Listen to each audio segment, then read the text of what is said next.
Second book of Samuel, chapter 1. After the death of Saul, when David had returned from striking down the Amalekites, David remained 2 days in Ziklag. And on the third day, behold, a man came from Saul's camp, with his clothes torn and dirt on his head. And when he came to David, he fell to the ground and paid homage. David said to him, Where do you come from?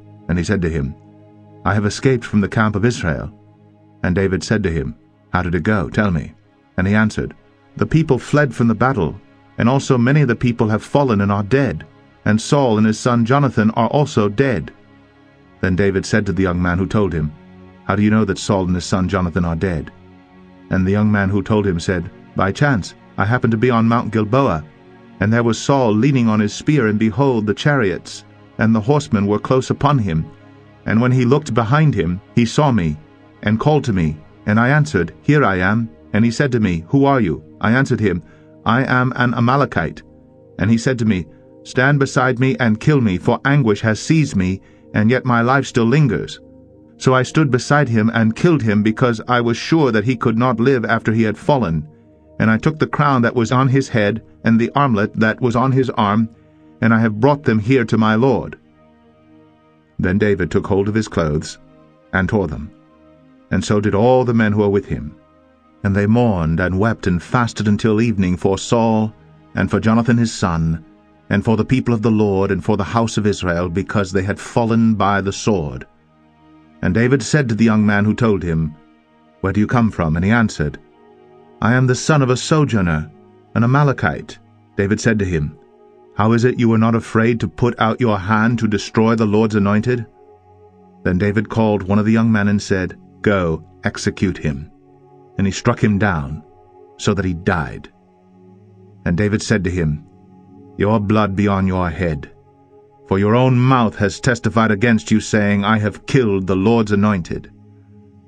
And David lamented with his lamentation over Saul and Jonathan his son, and he said it should be taught to the people of Judah, Behold, it is written in the book of Jeshar, he said, Your glory, O Israel, is slain on your high places.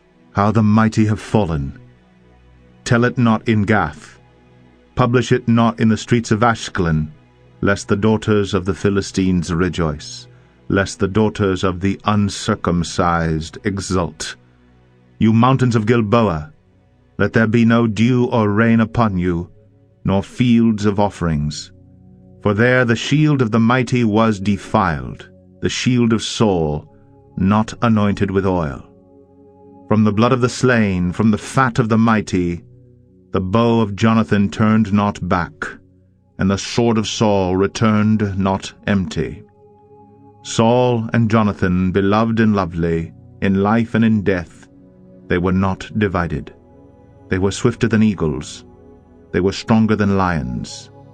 You daughters of Israel, weep over Saul, who clothed you luxuriously in scarlet, who put ornaments of gold on your apparel. How the mighty have fallen in the midst of the battle. Jonathan lies slain on your high places. I am distressed for you, my brother Jonathan. Very pleasant have you been to me. Your love to me was extraordinary, surpassing the love of women. How the mighty have fallen, and the weapons of war perished. 2 Samuel 2. After this, David inquired of the Lord, Shall I go up into any of the cities of Judah? And the Lord said to him, Go up. David said, To which shall I go up? And he said, To Hebron. So David went up there, and his 2 wives also, Ahinoam of Jezreel, and Abigail the widow of Nabal of Carmel. And David brought up his men who were with him, every one with his household, and they lived in the towns of Hebron. And the men of Judah came, and there they anointed David king over the house of Judah. When they told David, it was the men of Jabesh-Gilead who buried Saul. David sent messengers to the men of Jabesh-Gilead, and said to them, May you be blessed by the Lord, because you showed this loyalty to Saul your lord, and buried him. Now may the Lord show steadfast love and faithfulness to you, and I will do good to you because you have done this thing.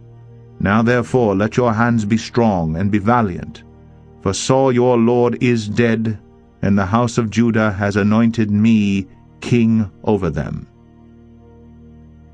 But Abner, the son of Ner, commander of Saul's army, took Ishbosheth, the son of Saul, and brought him over to Mahanaim.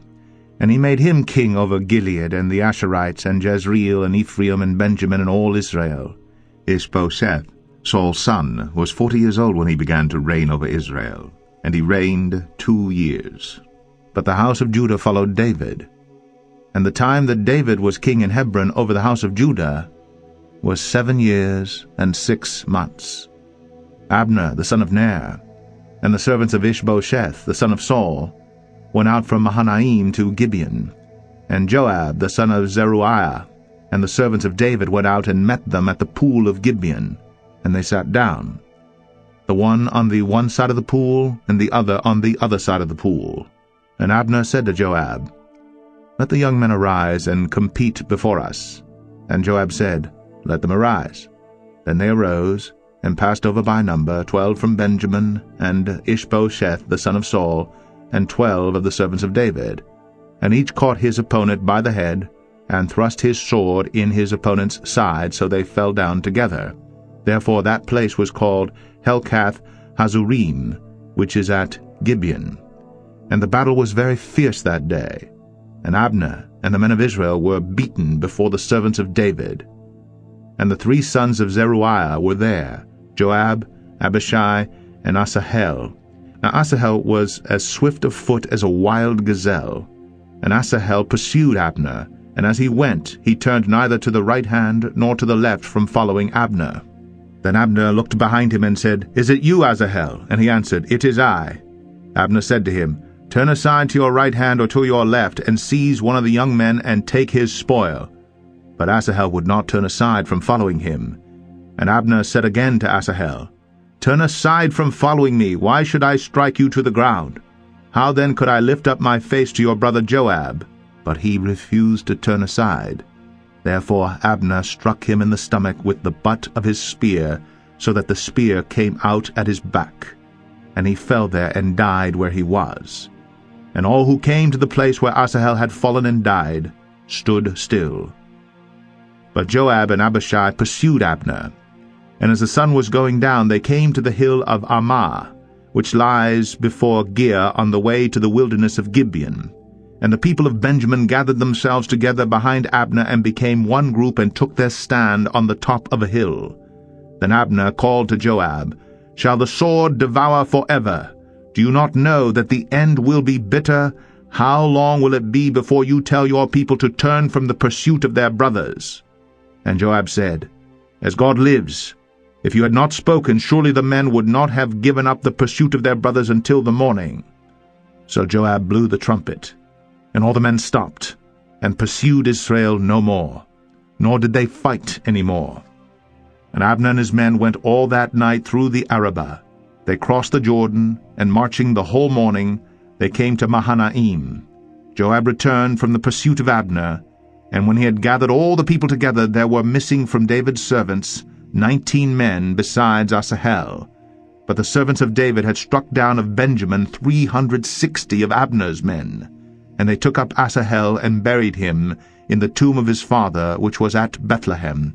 And Joab and his men marched all night, and the day broke upon them at Hebron. 2 Samuel 3. There was a long war between the house of Saul and the house of David, and David grew stronger and stronger, while the house of Saul became weaker and weaker.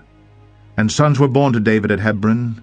His firstborn was Amnon, of Ahinoam of Jezreel, and his second, Chileab of Abigail the widow of Nabal of Carmel, and the third, Absalom the son of Maacah the daughter of Talmai king of Geshur, and the fourth, Adonijah the son of Haggith, and the fifth, Shephatiah the son of Abital, and the sixth, Ephraim of Eglah, David's wife.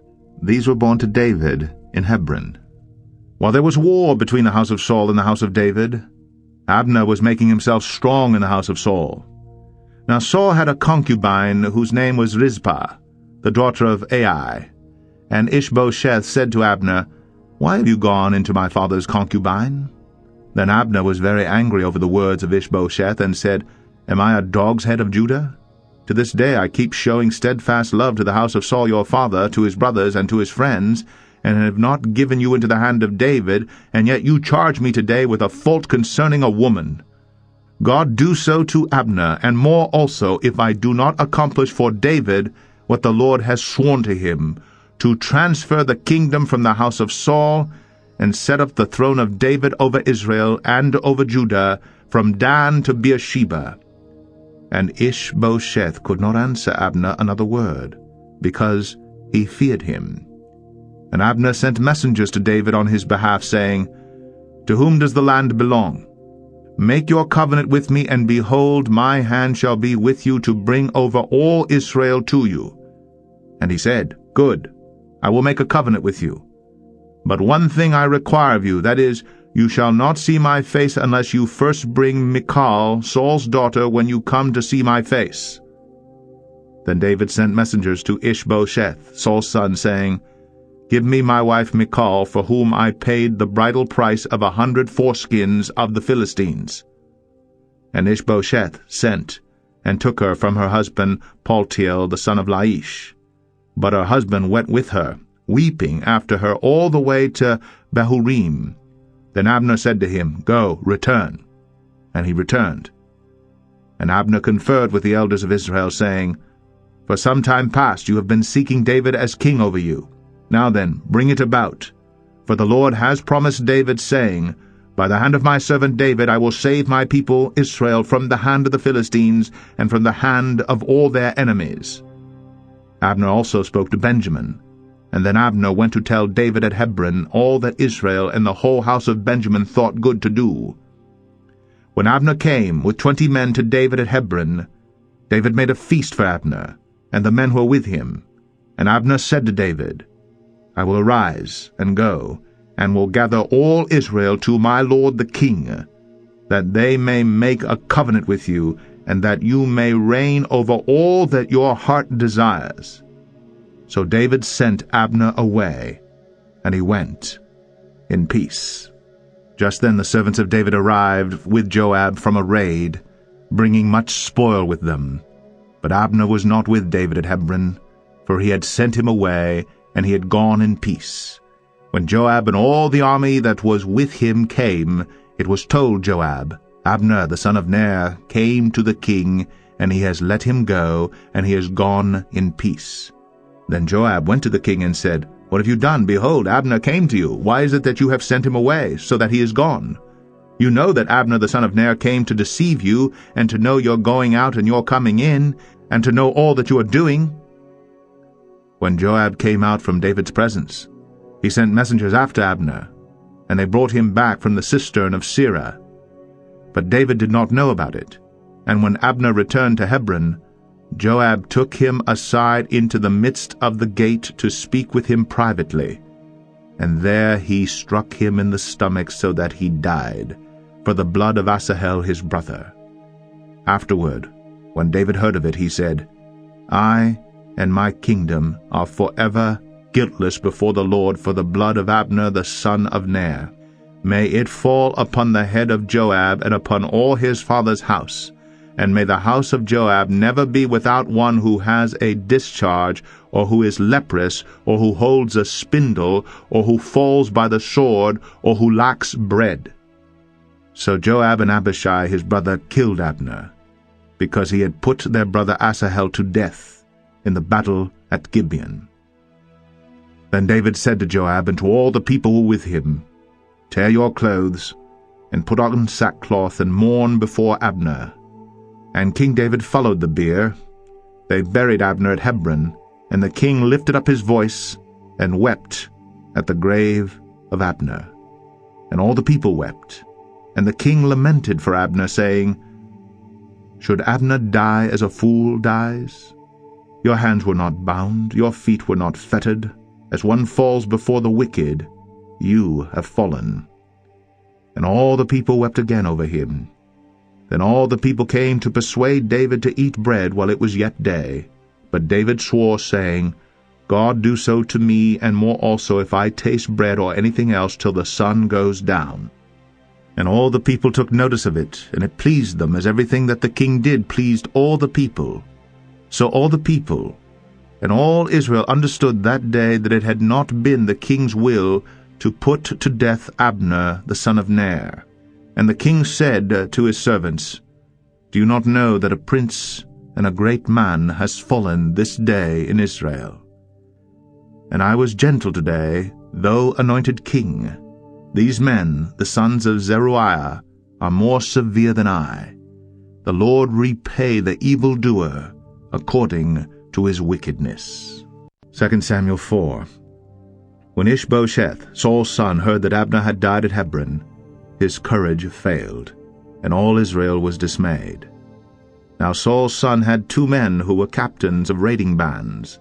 The name of the one was Baanah, and the name of the other Rechab, sons of Rimmon, a man of Benjamin from Beeroth.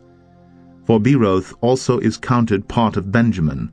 The Beerothites fled to Gittaim and have been sojourners there to this day. Jonathan the son of Saul had a son who was crippled in his feet.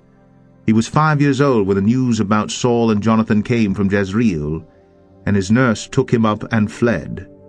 And as she fled in her haste, he fell and became lame, and his name was Mephibosheth. Now the sons of Rimmon the Beerothite, Rechab and Baanah, set out, and about the heat of the day they came to the house of Ishbosheth, as he was taking his noonday rest. And they came into the midst of the house as if to get wheat, and they stabbed him in the stomach. Then Rechab and Baanah his brother escaped. When they came into the house, as he lay on his bed in his bedroom, they struck him, and put him to death, and beheaded him. They took his head, and went by the way of the Arabah all night, and brought the head of Ishbosheth to David at Hebron. And they said to the king, Here is the head of Ishbosheth the son of Saul your enemy, who sought your life.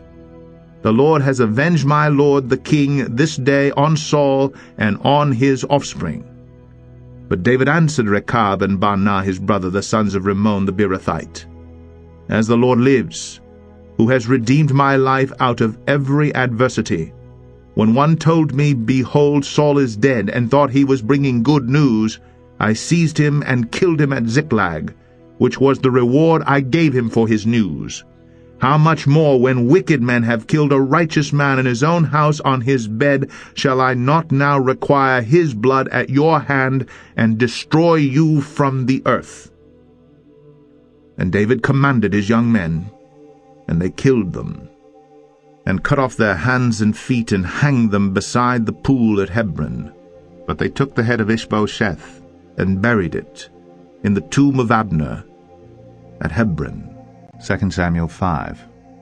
Then all the tribes of Israel came to David at Hebron and said, Behold, we are your bone and flesh. In times past, when Saul was king over us, it was you who led out and brought in Israel.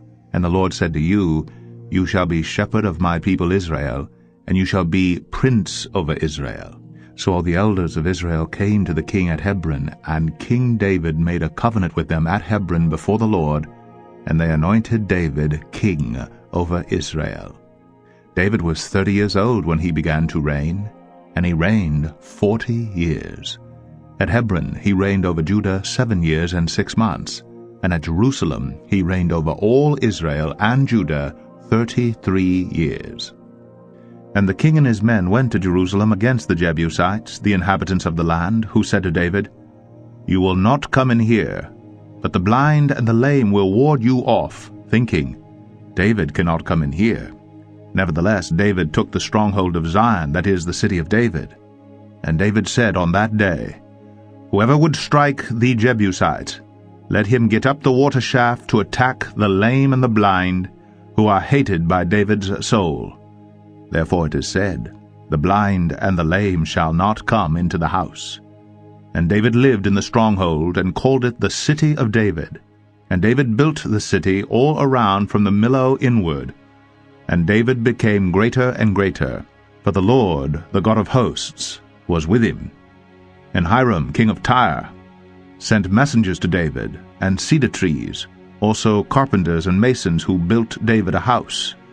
And David knew that the Lord had established him king over Israel, and that he had exalted his kingdom for the sake of his people Israel. And David took more concubines and wives from Jerusalem, after he came from Hebron, and more sons and daughters were born to David.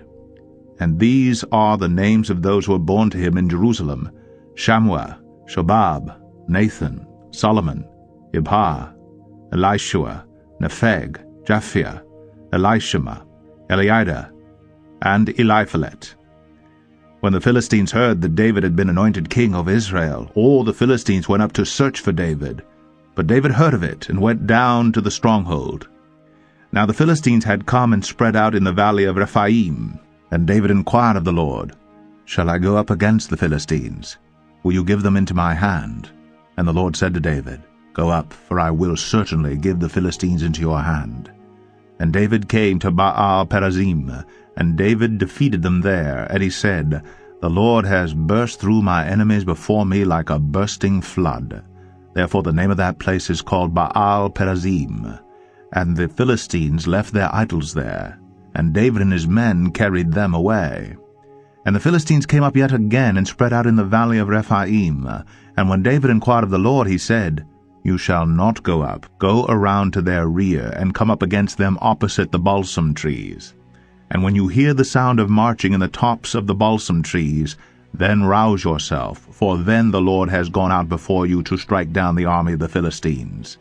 And David did as the Lord commanded him, and struck down the Philistines from Geba to Gezer. 2 Samuel 6. David again gathered all the chosen men of Israel, 30,000. David arose and went with all the people who were with him from Baale-Judah, to bring up from there the ark of God, which is called by the name of the Lord of hosts, who sits enthroned on the cherubim. And they carried back the ark of God on a new cart, and brought it out of the house of Abinadab, which was on the hill. And Uzzah and Ahio, the sons of Abinadab, were driving the new cart with the ark of God, and Ahio went before the ark. And David and all the house of Israel were making merry before the Lord, with songs and lyres and harps and tambourines and castanets and cymbals. And when they came to the threshing floor of Nacon, Uzzah put out his hand to the ark of God, and took hold of it, for the oxen stumbled. And the anger of the Lord was kindled against Uzzah, and God struck him down there because of his error, and he died there beside the ark of God. And David was angry because the Lord had burst forth against Uzzah, and that place is called Perez Uzzah to this day. And David was afraid of the Lord that day, and he said, "How can the ark of the Lord come to me?" So David was not willing to take the ark of the Lord into the city of David, but David took it aside to the house of Obed-Edom, the Gittite. And the ark of the Lord remained in the house of Obed-Edom the Gittite 3 months, and the Lord blessed Obed-Edom and all his household. And it was told King David, "The Lord has blessed the household of Obed-Edom, and all that belongs to him, because of the ark of God." So David went and brought up the ark of God from the house of Obed-Edom to the city of David with rejoicing. And when those who bore the ark of the Lord had gone 6 steps, he sacrificed an ox and a fattened animal.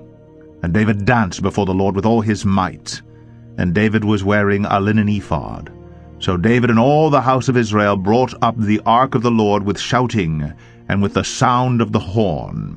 As the ark of the Lord came into the city of David, Michal, the daughter of Saul, looked out of the window and saw King David leaping and dancing before the Lord. And she despised him in her heart. And they brought in the ark of the Lord, and set it in its place, inside the tent that David had pitched for it. And David offered burnt offerings and peace offerings before the Lord. And when David had finished offering the burnt offerings and the peace offerings, he blessed the people in the name of the Lord of hosts, and distributed among all the people, the whole multitude of Israel, both men and women, a cake of bread, a portion of meat, and a cake of raisins to each one. Then all the people departed, each to his house. And David returned to bless his household. But Michal, the daughter of Saul, came out to meet David, and said, "How the king of Israel honored himself today, uncovering himself today before the eyes of his servants' female servants, as one of the vulgar fellows shamelessly uncovers himself." And David said to Michal, It was before the Lord, who chose me above your father and above all his house, to appoint me as prince over Israel, the people of the Lord. And I will make merry before the Lord. I will make myself yet more contemptible than this, and I will be abased in your eyes. But by the female servants of whom you have spoken, by them I shall be held in honor. And Michal, the daughter of Saul, had no child to the day of her death. 2 Samuel 7. Now when the king lived in his house, and the Lord had given him rest from all his surrounding enemies, the king said to Nathan the prophet, See now, I dwell in a house of cedar, but the ark of God dwells in a tent. And Nathan said to the king, Go, do all that is in your heart, for the Lord is with you. But that same night the word of the Lord came to Nathan, Go, and tell my servant David, Thus says the Lord, Would you build me a house to dwell in? I have not lived in a house since the day I brought up the people of Israel from Egypt to this day, but I have been moving about in a tent for my dwelling. In all places where I have moved with all the people of Israel, did I speak a word with any of the judges of Israel, whom I commanded to shepherd my people Israel, saying, Why have you not built me a house of cedar? Now therefore, thus you shall say to my servant David, Thus says the Lord of hosts, I took you from the pasture, from following the sheep, that you should be prince over my people Israel. And I have been with you wherever you went, and have cut off all your enemies from before you. And I will make for you a great name, like the name of the great ones of the earth. And I will appoint a place for my people Israel, and will plant them, so that they may dwell in their own place, and be disturbed no more. And violent men shall afflict them no more, as formerly, from the time that I appointed judges over my people Israel. And I will give you rest from all your enemies. Moreover, the Lord declares to you that the Lord will make you a house. When your days are fulfilled, and you lie down with your fathers, I will raise up your offspring after you, who shall come from your body, and I will establish his kingdom. He shall build a house for my name, and I will establish the throne of his kingdom forever. I will be to him a father, and he shall be to me a son. When he commits iniquity, I will discipline him with the rod of men, with the stripes of the sons of men. But my steadfast love will not depart from him, as I took it from Saul, whom I put away from before you. And your house and your kingdom shall be made sure forever before me. Your throne shall be established forever. In accordance with all these words, and in accordance with all this vision, Nathan spoke to David. Then King David went in and sat before the Lord, and said, Who am I, O Lord God? And what is my house that you have brought me thus far? And yet this was a small thing in your eyes, O Lord God. You have spoken also of your servant's house for a great while to come, and this is instruction for mankind, O Lord God. And what more can David say to you? For you know your servant, O Lord God. Because of your promise, and according to your own heart, you have brought about all this greatness, to make your servant know it. Therefore you are great, O Lord God, for there is none like you, and there is no God beside you, according to all that we have heard with our ears. And who is like your people Israel, the one nation on earth whom God went to redeem to be his people, making himself a name and doing for them great and awesome things by driving out before your people, whom you redeemed for yourself from Egypt, a nation and its gods. And you established for yourself your people Israel to be your people forever. And you, O Lord, became their God. And now, O Lord God, confirm forever the word that you have spoken concerning your servant, and concerning his house. And do as you have spoken, and your name will be magnified forever, saying, The Lord of hosts is God over Israel. And the house of your servant David will be established before you. For you, O Lord of hosts, the God of Israel, have made this revelation to your servant, saying, I will build you a house. Therefore your servant has found courage to pray this prayer to you.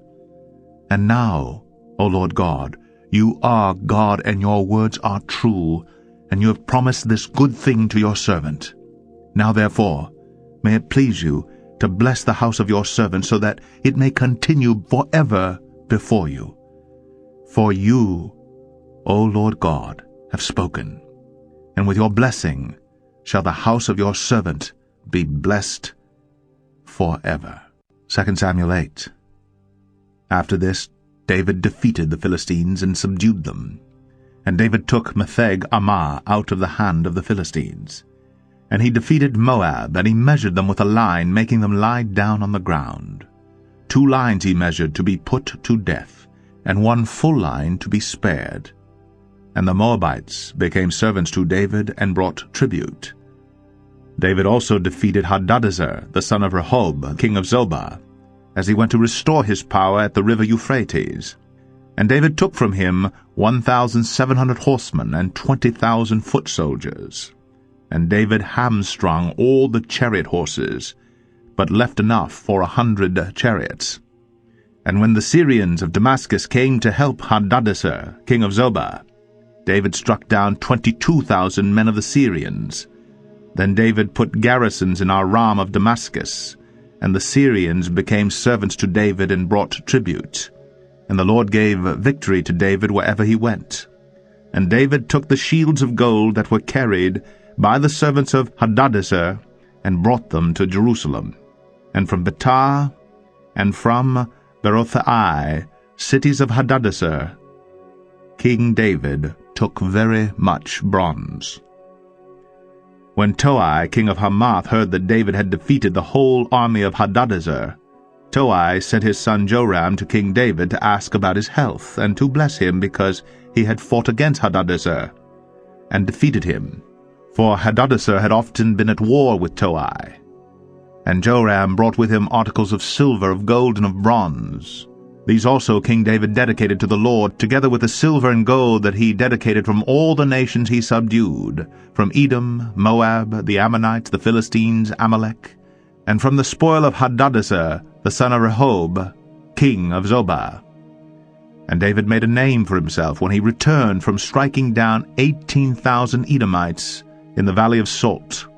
Then he put garrisons in Edom. Throughout all Edom he put garrisons, and all the Edomites became David's servants, and the Lord gave victory to David wherever he went. So David reigned over all Israel, and David administered justice and equity to all his people. Joab the son of Zeruiah was over the army, and Joshaphat the son of Ahilud was recorder, and Zadok the son of Ahitub and Ahimelech the son of Abiathar were priests, and Seraiah was secretary, and Benaniah the son of Jehoiada was over the Cherethites and the Pelethites, and David's sons were priests. 2 Samuel 9. And David said, Is there still anyone left of the house of Saul, that I may show him kindness for Jonathan's sake? Now there was a servant of the house of Saul, whose name was Ziba, and they called him to David. And the king said to him, Are you Ziba? And he said, I am your servant. And the king said, Is there not still someone of the house of Saul, that I may show the kindness of God to him? Ziba said to the king, There is still a son of Jonathan. He is crippled in his feet. The king said to him, Where is he? And Ziba said to the king, He is in the house of Machir, the son of Amiel, at Lodebar. Then King David sent and brought him from the house of Machir, the son of Amiel, at Lodebar. And Mephibosheth, the son of Jonathan, son of Saul, came to David, and fell on his face and paid homage. And David said, Mephibosheth. And he answered, Behold, I am your servant.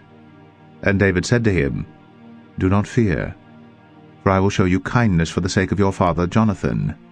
And I will restore to you all the land of Saul your father, and you shall eat at my table always. And he paid homage and said, What is your servant, that you should show regard for a dead dog such as I? Then the king called Ziba, Saul's servant, and said to him, All that belonged to Saul, and to all his house, I have given to your master's grandson. And you and your sons and your servants shall till the land for him, and shall bring in the produce, that your master's grandson may have bread to eat.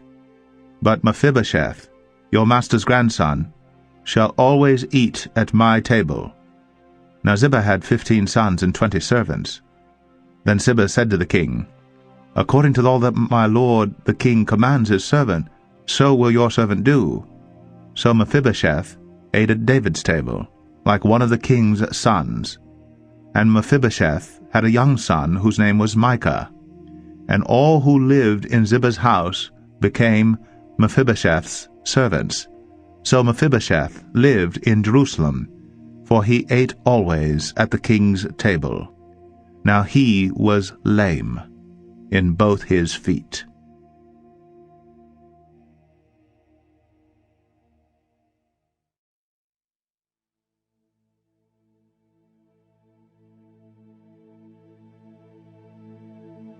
Second Samuel 10. After this the king of the Ammonites died, and Hanun his son reigned in his place. And David said, "I will deal loyally with Hanun, the son of Nahash, as his father dealt loyally with me." So David sent by his servant to console him concerning his father.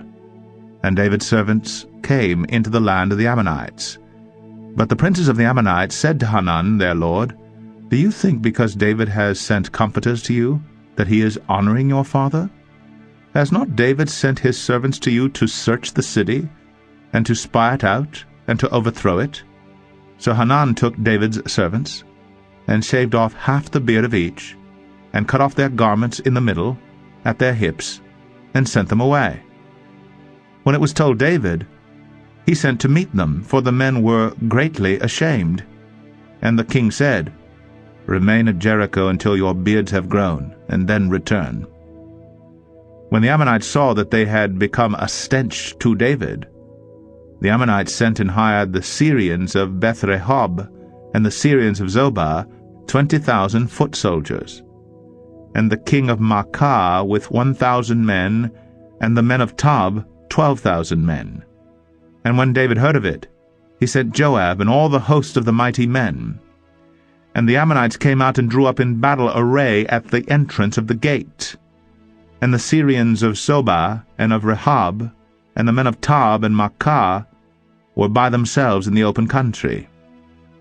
When Joab saw that the battle was sent against him both in front and in the rear, he chose some of the best men of Israel and arrayed them against the Syrians. The rest of his men he put in the charge of Abishai his brother, and he arrayed them against the Ammonites. And he said, "If the Syrians are too strong for me, then you shall help me. But if the Ammonites are too strong for you, then I will come and help you.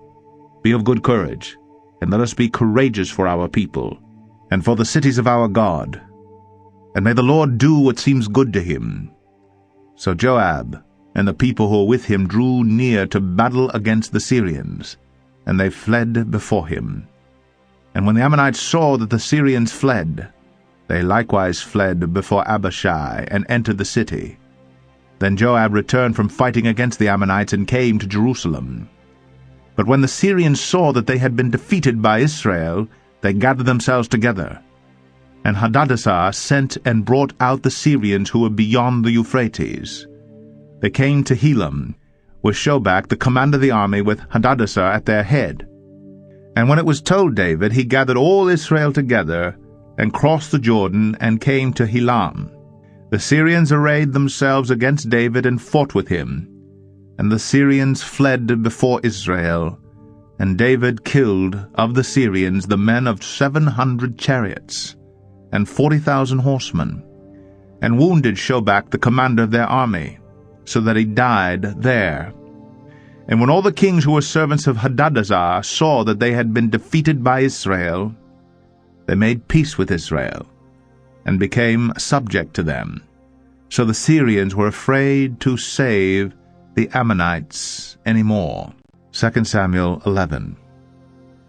In the spring of the year, the time when kings go out to battle, David sent Joab and his servants with him, and all Israel, and they ravaged the Ammonites and besieged Rabbah. But David remained at Jerusalem.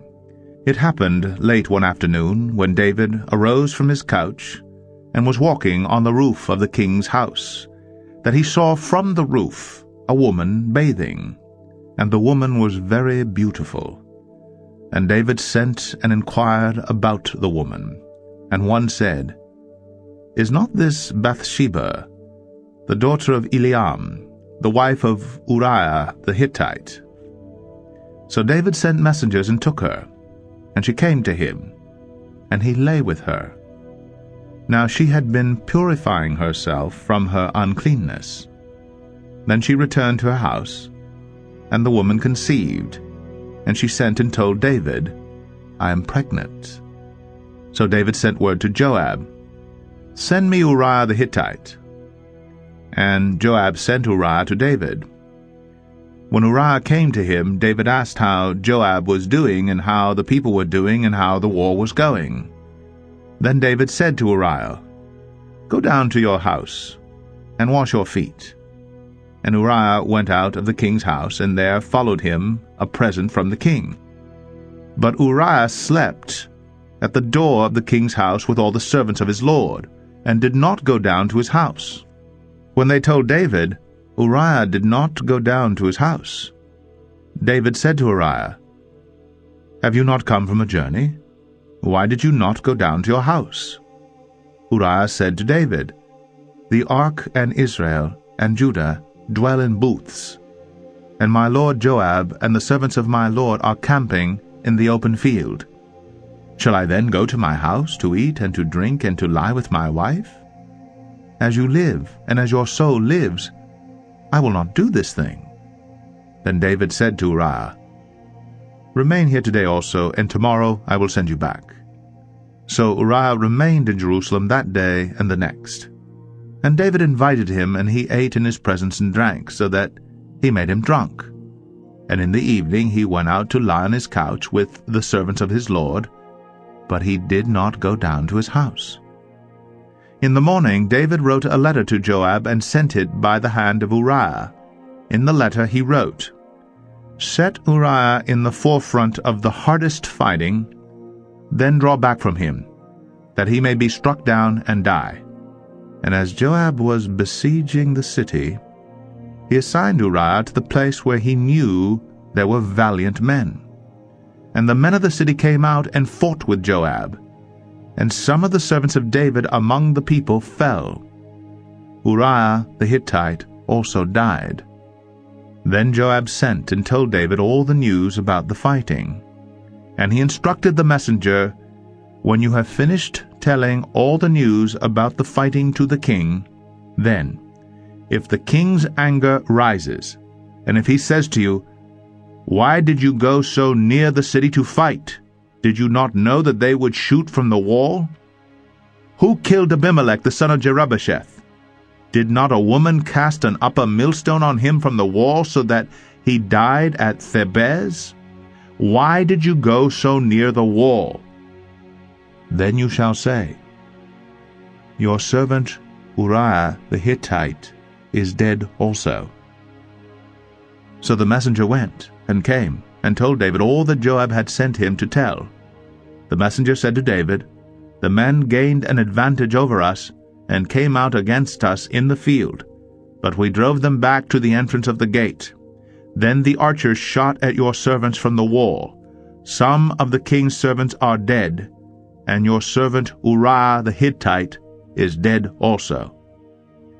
David said to the messenger, "Thus shall you say to Joab, 'Do not let this matter trouble you, for the sword devours now one and now another. Strengthen your attack against the city, and overthrow it, and encourage him.'" When the wife of Uriah heard that Uriah her husband was dead, she lamented over her husband. And when the mourning was over, David sent and brought her to his house, and she became his wife, and bore him a son. But the thing that David had done displeased the Lord. 2 Samuel 12. And the Lord sent Nathan to David. He came to him and said to him, "There were 2 men in a certain city.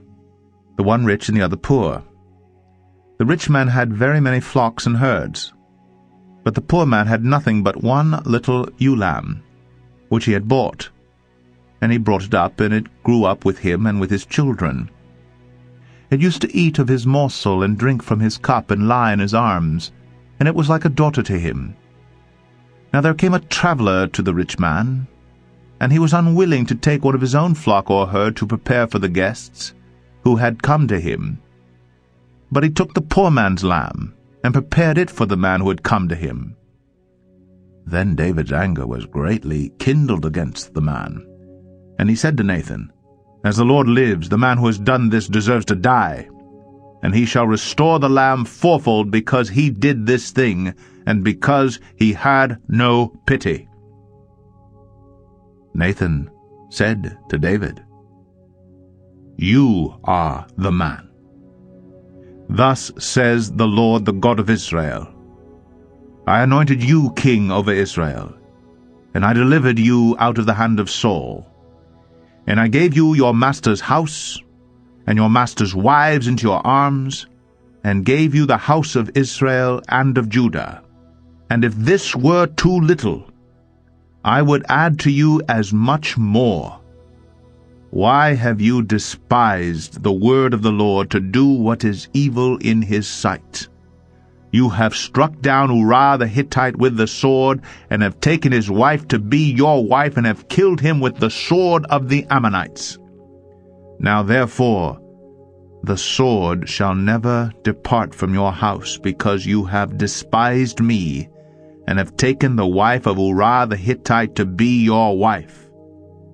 Thus says the Lord, Behold, I will raise up evil against you out of your own house, and I will take your wives before your eyes, and give them to your neighbor.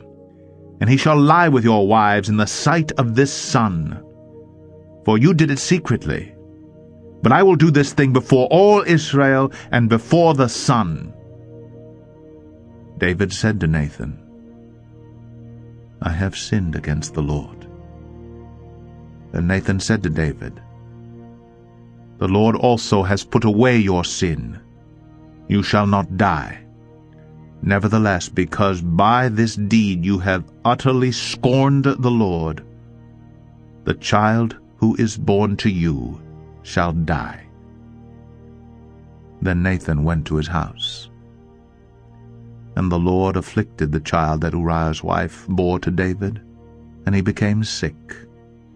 David therefore sought God on behalf of the child, and David fasted and went in and lay all night on the ground. And the elders of his house stood beside him to raise him from the ground, but he would not, nor did he eat food with them. On the 7th day the child died. And the servants of David were afraid to tell him that the child was dead. For they said, "Behold, while the child was yet alive, we spoke to him, and he did not listen to us. How then can we say to him, the child is dead? He may do himself some harm." But when David saw that his servants were whispering together, David understood that the child was dead. And David said to his servants, "Is the child dead?" They said, "He is dead." Then David arose from the earth, and washed, and anointed himself, and changed his clothes. And he went into the house of the Lord, and worshipped. He then went to his own house, and when he asked, they set food before him, and he ate. Then his servants said to him, "What is this thing that you have done? You fasted and wept for the child while he was alive, but when the child died, you arose and ate food." He said, "While the child was still alive, I fasted and wept, for I said, Who knows whether the Lord will be gracious to me, that the child may live? But now he is dead. Why should I fast? Can I bring him back again? I shall go to him, but he will not return to me." Then David comforted his wife Bathsheba, and went into her, and lay with her, and she bore a son, and he called his name Solomon. And the Lord loved him, and sent a message by Nathan the prophet. So he called his name Jedediah, because of the Lord. Now Joab fought against Rabbah of the Ammonites, and took the royal city. And Joab sent messengers to David, and said, I have fought against Rabbah, moreover I have taken the city of waters. Now then, gather the rest of the people together, and encamp against the city, and take it, lest I take the city, and it be called by my name. So David gathered all the people together, and went to Rabbah, and fought against it, and took it. And he took the crown of their king from his head. The weight of it was a talent of gold, and in it was a precious stone, and it was placed on David's head. And he brought out the spoil of the city, a very great amount. And he brought out the people who were in it, and set them to labor with saws and iron picks and iron axes, and made them toil at the brick kilns. And thus he did to all the cities of the Ammonites. Then David and all the people returned to Jerusalem. 2 Samuel 13. Now Absalom, David's son, had a beautiful sister whose name was Tamar. And after a time Amnon, David's son, loved her. And Amnon was so tormented that he made himself ill because of his sister Tamar, for she was a virgin, and it seemed impossible to Amnon to do anything to her. But Amnon had a friend whose name was Jonadab, the son of Shimea, David's brother.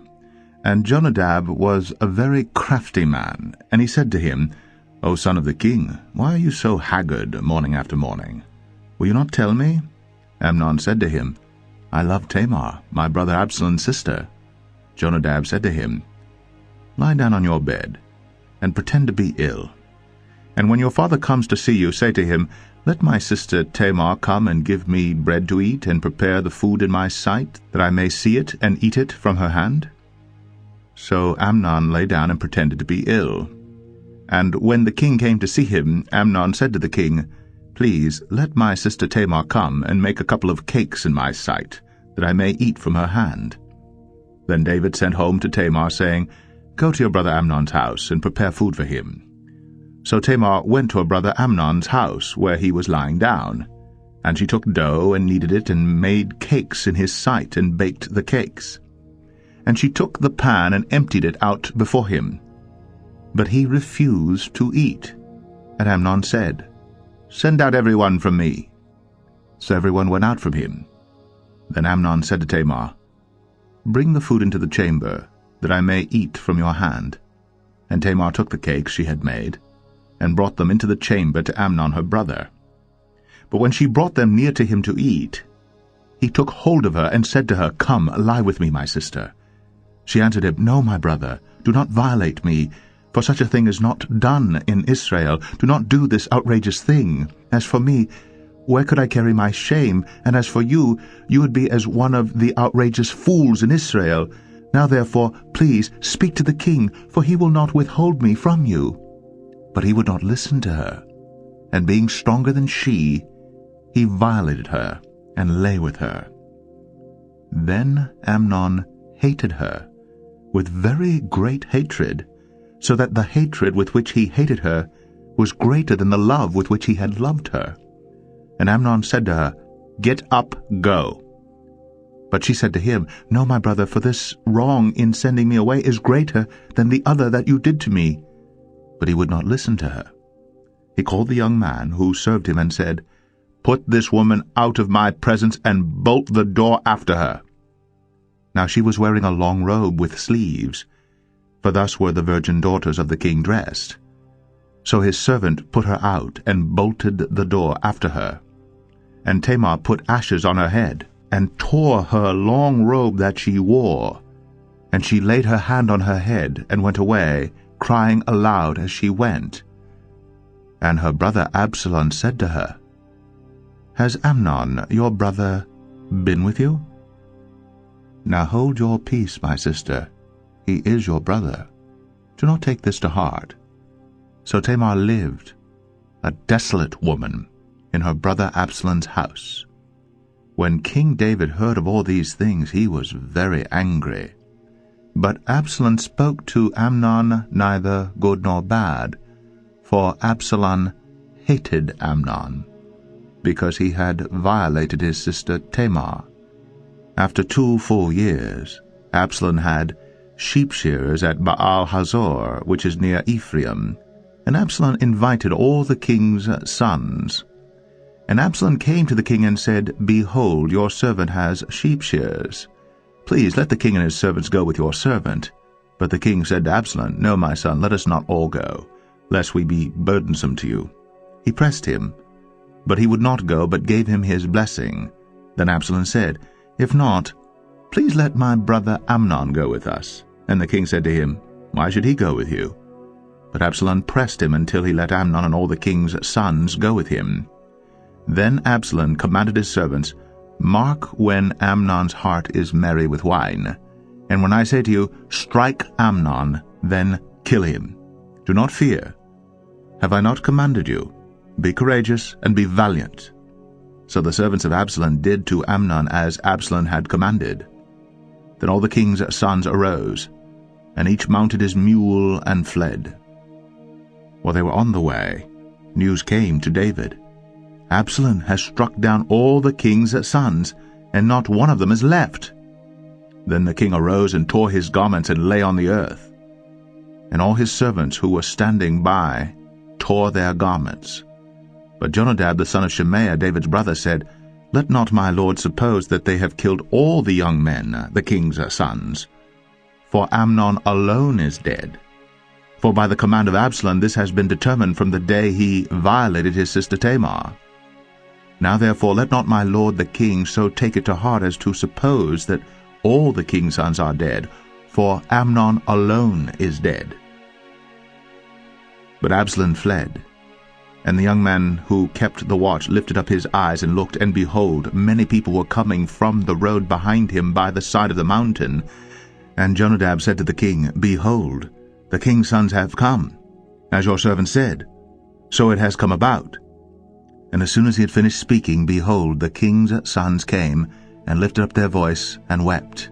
And the king also and all his servants wept very bitterly. But Absalom fled, and went to Talmai, the son of Ammihud, king of Geshur. And David mourned for his son day after day. So Absalom fled and went to Geshur, and was there 3 years. And the spirit of the king longed to go out to Absalom, because he was comforted about Amnon, since he was dead. 2 Samuel 14. Now Joab, the son of Zeruiah, knew that the king's heart went out to Absalom. And Joab sent to Tekoa, and brought from there a wise woman, and said to her, Pretend to be a mourner, and put on mourning garments. Do not anoint yourself with oil, but behave like a woman who has been mourning many days for the dead. Go to the king, and speak thus to him. So Joab put the words in her mouth. When the woman of Tekoa came to the king, she fell on her face to the ground, and paid homage, and said, Save me, O king. And the king said to her, What is your trouble? She answered, Alas, I am a widow. My husband is dead, and your servant had 2 sons, and they quarreled with one another in the field. There was no one to separate them, and one struck the other and killed him. And now the whole clan has risen against your servant, and they say, Give up the man who struck his brother, that we may put him to death for the life of his brother whom he killed. And so they would destroy the heir also. Thus they would quench my coal that is left, and leave to my husband neither name nor remnant on the face of the earth. Then the king said to the woman, Go to your house, and I will give orders concerning you. And the woman of Tekoa said to the king, On me be the guilt, my lord the king, and on my father's house let the king and his throne be guiltless. The king said, If anyone says anything to you, bring him to me, and he shall never touch you again. Then she said, Please, let the king invoke the Lord your God, that the avenger of blood kill no more, and my son be not destroyed. He said, As the Lord lives, not one hair of your son shall fall to the ground. Then the woman said, Please, let your servant speak a word to my lord the king. He said, Speak. And the woman said, Why then have you planned such a thing against the people of God? For in giving this decision the king convicts himself, inasmuch as the king does not bring his banished one home again. We must all die. We are all like water spilled on the ground, which cannot be gathered up again. But God will not take away life, and he devises means so that the banished one will not remain an outcast. Now I have come to say this to my lord the king, because the people have made me afraid, and your servant thought, I will speak to the king. It may be that the king will perform the request of his servant. For the king will hear, and deliver his servant from the hand of the man who would destroy me and my son together from the heritage of God. And your servant thought, the word of my lord the king will set me at rest. For my lord the king is like the angel of God to discern good and evil. The Lord your God be with you. Then the king answered the woman, Do not hide from me anything I ask you. And the woman said, Let my lord the king speak. The king said, Is the hand of Joab with you in all this? The woman answered and said, As surely as you live, my lord the king, one cannot turn to the right hand or to the left from anything that my lord the king has said. It was your servant Joab who commanded me. It was he who put all these words in the mouth of your servant. In order to change the course of things, your servant Joab did this. But my lord has wisdom like the wisdom of the angel of God to know all things that are on the earth. Then the king said to Joab, Behold now, I grant this, go, bring back the young man Absalom. And Joab fell on his face to the ground and paid homage and blessed the king. And Joab said, Today your servant knows that I have found favor in your sight, my lord the king, in that the king has granted the request of his servant. So Joab arose and went to Geshur and brought Absalom to Jerusalem. And the king said, Let him dwell apart in his own house. He is not to come into my presence. So Absalom lived apart in his own house, and did not come into the king's presence. Now in all Israel there was no one so much to be praised for his handsome appearance as Absalom. From the sole of his foot to the crown of his head there was no blemish in him. And when he cut the hair of his head, for at the end of every year he used to cut it, when it was heavy on him he cut it, he weighed the hair of his head 200 shekels by the king's weight. There were born to Absalom 3 sons, and 1 daughter whose name was Tamar. She was a beautiful woman. So Absalom lived 2 full years in Jerusalem without coming into the king's presence. Then Absalom sent for Joab to send him to the king. But Joab would not come to him. And he sent a second time, but Joab would not come. Then he said to his servants, See, Joab's field is next to mine, and he has barley there. Go and set it on fire. So Absalom's servants set the field on fire. Then Joab arose and went to Absalom at his house, and said to him, Why have your servants set my field on fire? Absalom answered Joab, Behold, I sent word to you, Come here, that I may send you to the king to ask, Why have I come from Geshur? It would be better for me to be there still. Now therefore let me go into the presence of the king, and if there is guilt in me, let him put me to death. Then Joab went to the king and told him, and he summoned Absalom. So he came to the king, and bowed himself on his face to the ground before the king, and the king kissed Absalom. 2 Samuel 15. After this Absalom got himself a chariot and horses, and 50 men to run before him.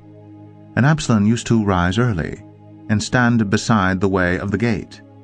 And when any man had a dispute to come before the king for judgment, Absalom would call to him and say, From what city are you? And when he said, Your servant is of such and such a tribe in Israel, Absalom would say to him, See, your claims are good and right, but there is no man designated by the king to hear you. Then Absalom would say, Oh, that I were judge in the land! Then every man with a dispute or cause might come to me, and I would give him justice. And whenever a man came near to pay homage to him, he would put out his hand and take hold of him and kiss him. Thus Absalom did to all of Israel who came to the king for judgment. So Absalom stole the hearts of the men of Israel. And at the end of 4 years Absalom said to the king, Please, let me go and pay my vow, which I have vowed to the Lord in Hebron. For your servant vowed a vow while I lived at Geshur in Aram, saying, If the Lord will indeed bring me back to Jerusalem, then I will offer worship to the Lord. The king said to him, Go in peace. So he arose and went to Hebron. But Absalom sent secret messengers throughout all the tribes of Israel, saying, As soon as you hear the sound of the trumpet, then say, Absalom is king at Hebron. With Absalom went 200 men from Jerusalem who were invited guests, and they went in their innocence and knew nothing. And while Absalom was offering the sacrifices, he sent for Ahithophel the Gilonite, David's counselor, from his city Gilo. And the conspiracy grew strong, and the people with Absalom kept increasing. And a messenger came to David, saying, The hearts of the men of Israel have gone after Absalom. Then David said to all his servants who were with him at Jerusalem, Arise, and let us flee, or else there will be no escape for us from Absalom. Go quickly, lest he overtake us quickly, and bring down ruin on us, and strike the city with the edge of the sword. And the king's servant said to the king, Behold, your servants are ready to do whatever my lord the king decides. So the king went out, and all his household after him. And the king left 10 concubines to keep the house. And the king went out, and all the people after him, and they halted at the last house. And all his servants passed by him, and all the Cherethites, and all the Pelethites, and all the 600 Gittites who had followed him from Gath, passed on before the king. Then the king said to Ittai the Gittite, Why do you also go with us? Go back and stay with the king, for you are a foreigner, and also an exile from your home. You came only yesterday. And shall I today make you wander about with us, since I go I know not where? Go back, and take your brothers with you. And may the Lord show steadfast love and faithfulness to you. But Ittai answered the king, As the Lord lives, and as my lord the king lives, wherever my lord the king shall be, whether for death or for life, there also will your servant be. And David said to Ittai, Go then, pass on. So Ittai the Gittite passed on with all his men and all the little ones who were with him. And all the land wept aloud as all the people passed by. And the king crossed the brook Kidron, and all the people passed on toward the wilderness. And Abiathar came up, and behold, Zadok came also with all the Levites, bearing the ark of the covenant of God. And they set down the ark of God until the people had all passed out of the city. Then the king said to Zadok, Carry the ark of God back into the city. If I find favor in the eyes of the Lord, he will bring me back and let me see both it and his dwelling place. But if he says, I have no pleasure in you, behold, here I am, let him do to me what seems good to him. The king also said to Zadok the priest, Are you not a seer? Go back to the city in peace, with your 2 sons, Ahimaaz your son, and Jonathan the son of Abiathar. See, I will wait at the fords of the wilderness until word comes from you to inform me. So Zadok and Abiathar carried the ark of God back to Jerusalem, and they remained there. But David went up the ascent of the Mount of Olives, weeping as he went, barefoot, and with his head covered. And all the people who were with him covered their heads, and they went up weeping as they went. And it was told David, Ahithophel is among the conspirators with Absalom. And David said, O Lord, please turn the counsel of Ahithophel into foolishness. While David was coming to the summit, where God was worshipped, behold, Hushai the Archite came to meet him with his coat torn and dirt on his head. David said to him, If you go on with me, you will be a burden to me. But if you return to the city and say to Absalom, I will be your servant, O king, as I have been your father's servant in time past, so now I will be your servant. Then you will defeat for me the counsel of Ahithophel. Are not Zadok and Abiathar the priests with you there? So whatever you hear from the king's house, Tell it to Zadok and Abiathar the priests. Behold, their 2 sons are with them there, Ahimaaz, Zadok's son, and Jonathan, Abiathar's son. And by them you shall send to me everything you hear." So Hushai, David's friend, came into the city, just as Absalom was entering Jerusalem. 2 Samuel 16. When David had passed a little beyond the summit, Ziba, the servant of Mephibosheth, met him with a couple of donkeys saddled, bearing 200 loaves of bread, 100 bunches of raisins, 100 of summer fruits, and a skin of wine. And the king said to Ziba, "Why have you brought these?" Ziba answered, "The donkeys are for the king's household to ride on, the bread and summer fruit for the young men to eat, and the wine for those who faint in the wilderness to drink." And the king said, "And where is your master's son?" Ziba said to the king, "Behold, he remains in Jerusalem, for he said, 'Today the house of Israel will give me back the kingdom of my father.'" Then the king said to Ziba, "Behold, all that belonged to Mephibosheth is now yours." And Ziba said, "I pay homage. Let me ever find favor in your sight, my lord the king." When King David came to Bahurim, there came out a man of the family of the house of Saul, whose name was Shimei, the son of Gera. And as he came, he cursed continually. And he threw stones at David and at all the servants of King David. And all the people and all the mighty men were on his right hand and on his left. And Shimei said as he cursed, "Get out! Get out, you man of blood, you worthless man! The Lord has avenged on you all the blood of the house of Saul, in whose place you have reigned, and the Lord has given the kingdom into the hand of your son Absalom. See, your evil is on you, for you are a man of blood." Then Abishai the son of Zeruiah said to the king, "Why should this dead dog curse my lord the king? Let me go over and take off his head." But the king said, "What have I to do with you, you sons of Zeruiah? If he is cursing because the Lord has said to him, 'Curse David,' who then shall say, 'Why have you done so?'" And David said to Abishai and to all his servants, "Behold, my own son seeks my life. How much more now may this Benjamite? Leave him alone, and let him curse. For the Lord has told him to. It may be that the Lord will look on the wrong done to me, and that the Lord will repay me with good for his cursing today." So David and his men went on the road, while Shimei went along on the hillside opposite him, and cursed as he went, and threw stones at him, and flung dust.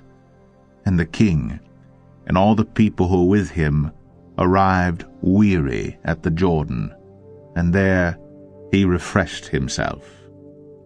Now Absalom and all the people, the men of Israel, came to Jerusalem, and Ahithophel with him. And when Hushai the Archite, David's friend, came to Absalom, Hushai said to Absalom, "Long live the king! Long live the king!" And Absalom said to Hushai, "Is this your loyalty to your friend? Why did you not go with your friend?" And Hushai said to Absalom, "No, for whom the Lord and this people and all the men of Israel have chosen, his I will be, and with him I will remain. And again, whom should I serve? Should it not be his son? As I have served your father, so I will serve you." Then Absalom said to Ahithophel, "Give your counsel. What shall we do?" Ahithophel said to Absalom, "Go into your father's concubines, whom he has left to keep the house, and all Israel will hear that you have made yourself a stench to your father, and the hands of all who are with you will be strengthened." So they pitched a tent for Absalom on the roof. And Absalom went in to his father's concubines, in the sight of all Israel. Now in those days the counsel that Ahithophel gave was as if one consulted the word of God. So was all the counsel of Ahithophel esteemed both by David and by Absalom. 2 Samuel 17. Moreover, Ahithophel said to Absalom, "Let me choose 12,000 men, and I will arise and pursue David tonight.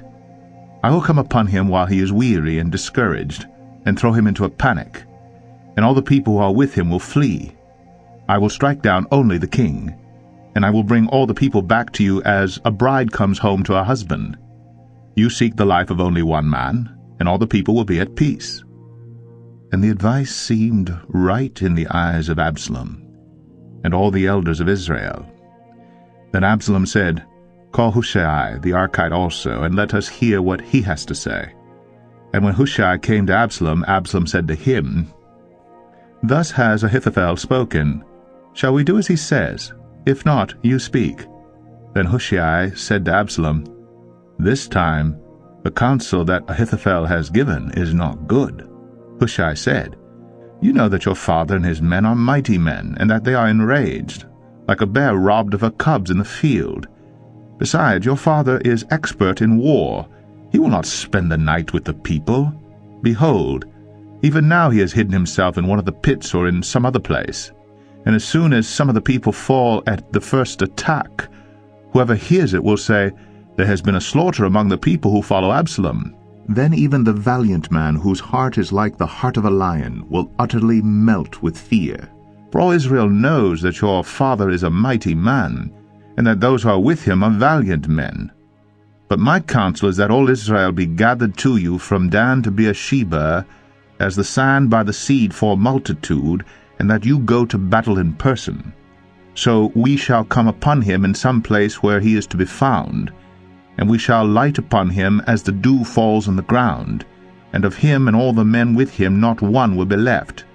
If he withdraws into a city, then all Israel will bring ropes to that city, and we shall drag it into the valley, until not even a pebble is to be found there." And Absalom and all the men of Israel said, "The counsel of Hushai the Archite is better than the counsel of Ahithophel."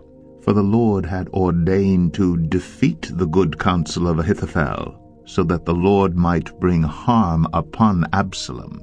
Then Hushai said to Zadok and Abiathar the priest, "Thus and so did Ahithophel counsel Absalom and the elders of Israel, and thus and so have I counseled. Now therefore send quickly and tell David, Do not stay tonight at the fords of the wilderness, but by all means pass over, lest the king and all the people who are with him be swallowed up." Now Jonathan and Ahimaaz were waiting at En-Rogel. A female servant was to go and tell them, and they were to go and tell King David, for they were not to be seen entering the city. But a young man saw them and told Absalom. So both of them went away quickly and came to the house of a man at Bahurim, who had a well in his courtyard. And they went down into it. And the woman took and spread a covering over the well's mouth and scattered grain on it, and nothing was known of it. When Absalom's servants came to the woman at the house, they said, "Where are Ahimaaz and Jonathan?" And the woman said to them, "They have gone over the brook of water." And when they had sought and could not find them, they returned to Jerusalem. After they had gone, the men came up out of the well and went and told King David. They said to David, "Arise, and go quickly over the water, for thus and so has Ahithophel counseled against you." Then David arose, and all the people who were with him, and they crossed the Jordan. By daybreak not one was left who had not crossed the Jordan. When Ahithophel saw that his counsel was not followed, he saddled his donkey and went off home to his own city. He set his house in order and hanged himself, and he died, and was buried in the tomb of his father. Then David came to Mahanaim, and Absalom crossed the Jordan with all the men of Israel. Now Absalom had set Amasa over the army instead of Joab. Amasa was the son of a man named Ithra the Ishmaelite, who had married Abigail the daughter of Nahash, sister Zeruiah, Joab's mother. And Israel and Absalom encamped in the land of Gilead. When David came to Mahanaim, Shobai the son of Nahash from Rabbah of the Ammonites, and Machir the son of Ammiel from Lodebar, and Barzillai the Gileadite from Rogelim, brought beds, basins, and earthen vessels, wheat, barley, flour, parched grain, beans, and lentils, honey, and curds, and sheep, and cheese from the herd, for David and the people with him to eat. For they said, The people are hungry and weary and thirsty in the wilderness. 2 Samuel 18. Then David mustered the men who were with him, and set over them commanders of thousands and commanders of hundreds. And David sent out the army, 1/3 under the command of Joab, 1/3 under the command of Abishai, the son of Zeruiah, Joab's brother, and 1/3 under the command of Ittai the Gittite. And the king said to the men, I myself will also go out with you. But the men said, You shall not go out, for if we flee, they will not care about us. If half of us die, they will not care about us. But you are worth 10,000 of us. Therefore it is better that you send us help from the city. The king said to them, Whatever seems best to you I will do. So the king stood at the side of the gate, while all the army marched out by hundreds and by thousands. And the king ordered Joab and Abishai and Ittai, Deal gently for my sake with the young man Absalom. And all the people heard when the king gave orders to all the commanders about Absalom. So the army went out into the field against Israel, and the battle was fought in the forest of Ephraim. And the men of Israel were defeated there by the servants of David, and the loss there was great on that day, 20,000 men. The battle spread over the face of all the country, and the forest devoured more people that day than the sword. And Absalom happened to meet the servants of David. Absalom was riding on his mule, and the mule went under the thick branches of a great terebinth, and his head caught fast in the oak, and he was suspended between heaven and earth, while the mule that was under him went on. And a certain man saw it, and told Joab, Behold, I saw Absalom hanging in an oak. Joab said to the men who told him, What, you saw him? Why then did you not strike him there to the ground? I would have been glad to give you 10 pieces of silver and a belt. But the man said to Joab, Even if I felt in my hand the weight of 1,000 pieces of silver, I would not reach out my hand against the king's son. For in our hearing the king commanded you and Abishai and Ittai, For my sake protect the young man Absalom. On the other hand, if I had dealt treacherously against his life, and there is nothing hidden from the king, then you yourself would have stood aloof. Joab said, I will not waste time like this with you. And he took 3 javelins in his hand, and thrust them into the heart of Absalom, while he was still alive in the oak. And 10 young men, Joab's armor-bearers, surrounded Absalom, and struck him, and killed him. Then Joab blew the trumpet, and the troops came back from pursuing Israel, for Joab restrained them. And they took Absalom and threw him into a great pit in the forest, and raised over him a very great heap of stones. And all Israel fled every one to his own home. Now Absalom in his lifetime had taken and set up for himself the pillar that is in the king's valley, for he said, I have no son to keep my name in remembrance. He called the pillar after his own name, and it is called Absalom's monument to this day. Then Ahimaaz the son of Zadok said, Let me run and carry news to the king that the Lord has delivered him from the hand of his enemies. And Joab said to him, You are not to carry news today. You may carry news another day, but today you shall carry no news, because the king's son is dead. Then Joab said to the Cushite, Go, tell the king what you have seen. The Cushite bowed before Joab and ran. Then Ahimaaz the son of Zadok said again to Joab, Come what may, let me also run after the Cushite. And Joab said, Why will you run, my son, seeing that you will have no reward for the news? Come what may, he said, I will run. So he said to him, Run. Then Ahimaaz ran by the way of the plain, and outran the Cushite. Now David was sitting between the 2 gates. And the watchman went up to the roof of the gate by the wall, and when he lifted up his eyes and looked, he saw a man running alone.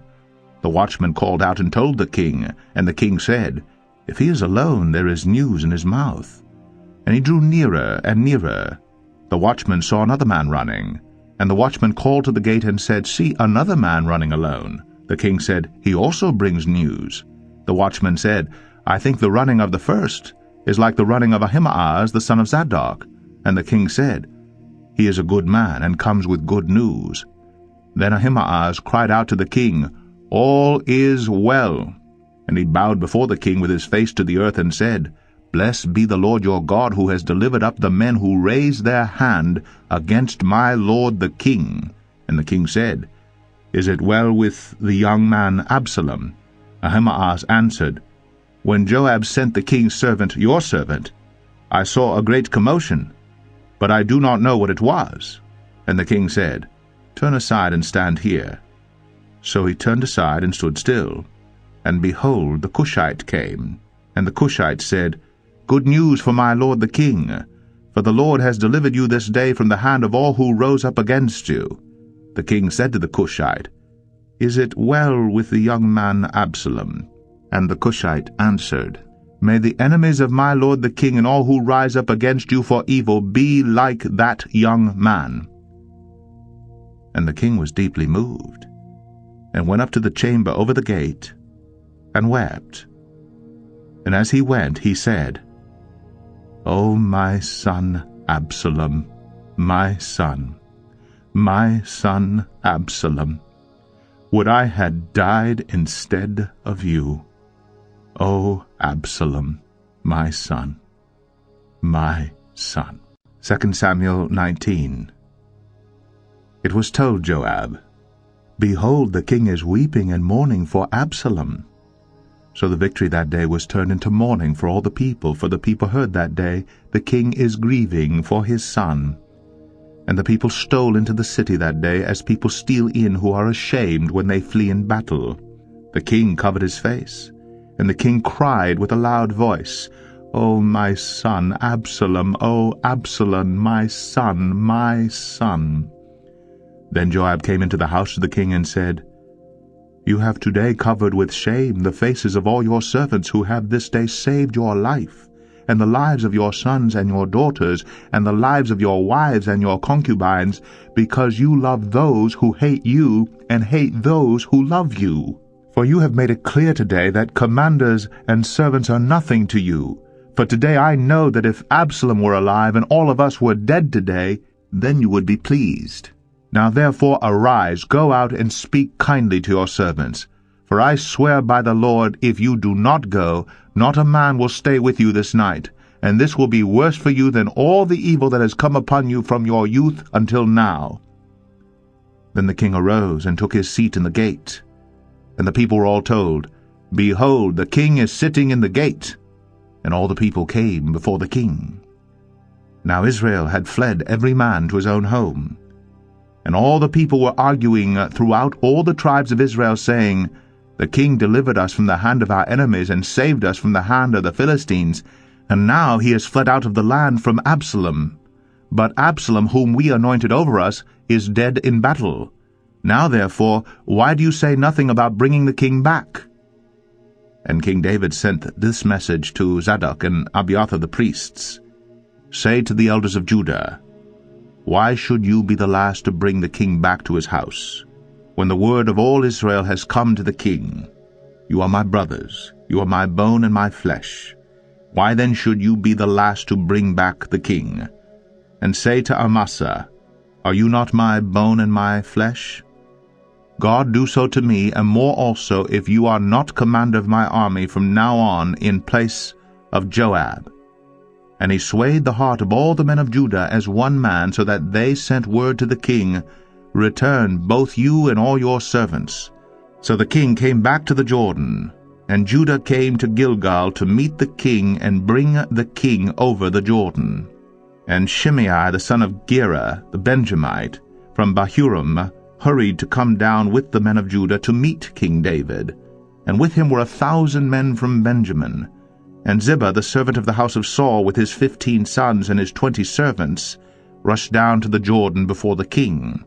And they crossed the ford to bring over the king's household and to do his pleasure. And Shimei the son of Gera fell down before the king, as he was about to cross the Jordan, and said to the king, "Let not my lord hold me guilty, or remember how your servant did wrong on the day my lord the king left Jerusalem. Do not let the king take it to heart. For your servant knows that I have sinned. Therefore, behold, I have come this day, the first of all the house of Joseph, to come down to meet my lord the king." Abishai, the son of Zeruiah, answered, Shall not Shimei be put to death for this? Because he cursed the Lord's anointed. But David said, What have I to do with you, you sons of Zeruiah, that you should this day be as an adversary to me? Shall anyone be put to death in Israel this day? For do I not know that I am this day king over Israel?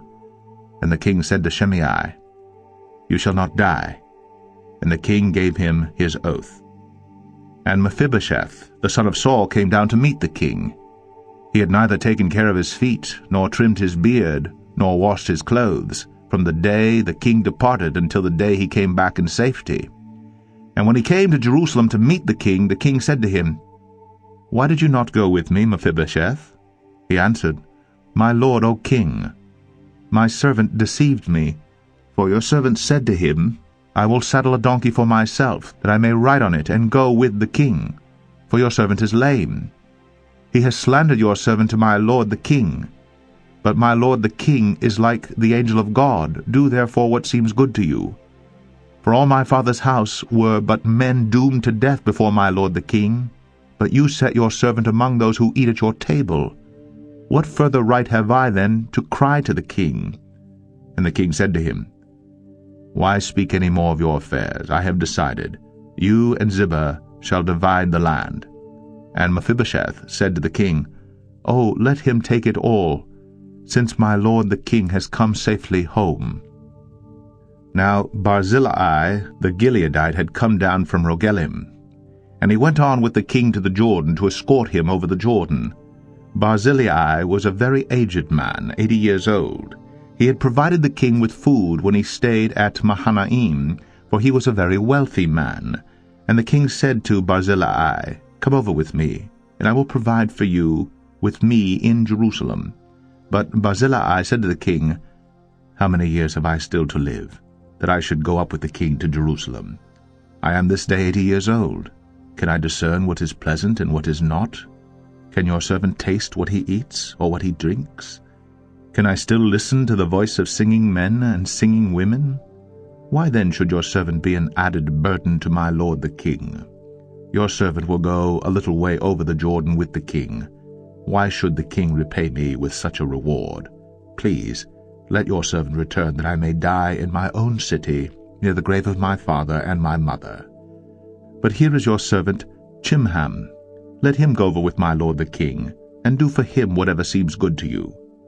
And the king answered, Chimham shall go over with me, and I will do for him whatever seems good to you, and all that you desire of me I will do for you.